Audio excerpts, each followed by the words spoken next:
So if we're having some issues with our neck motion, usually for this application will be more side bending or rotation. If our upper ribs are not moving properly, especially if they're chronically elevated, whether either due to a neural tension, a breathing fault, large trauma of the neck with some residual muscle guarding, sometimes we need to help these guys kind of drop down a little bit as we go through the range of motion. So if on the exam we had a substantial response with a little bit of inferior rib mobilization with improving, let's say, a painful side bending to less painful rotation as we go back and forth. One way we can perpetuate this and kind of recreate that glide at home is by using a stronger band. This is a couple of doubled up jump stretch bands. So if we go across the rib area, this would be one hand in front, the other behind here. We can kind of use the band to put a little bit of a downward pressure, kind of coming down like so. So if I were to be restricted moving to the left and a downward pressure on the upper rib cage were to help that by trying to get everything to drop down a little bit, I can use this band. I can push down evenly with both hands.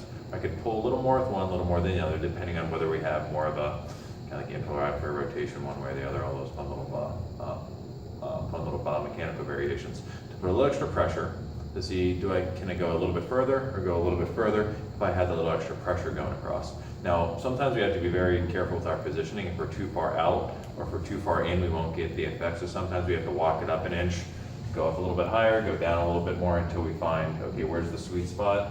Where, okay, there we go, a little extra tension, okay, that's where it's at, my motion opens up. You tune into that perfect amount of pressure and position and direction to get the push on the upper rib cage in order to open up the neck motion.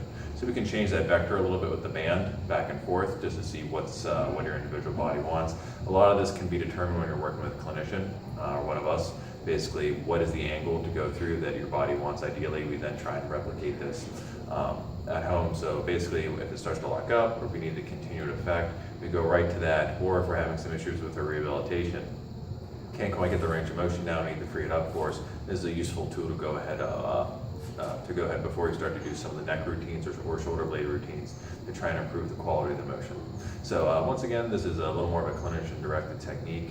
Normally you'd have to go through the orthopedic assessment to determine is this a indicated thing or not, or what direction of the glide, what angle, how much pressure, and also sometimes it's difficult to determine specifically what spot, which rib, and what angle to get to. So any questions or concerns, please give us an email. Otherwise, thank you for watching. Have a great day.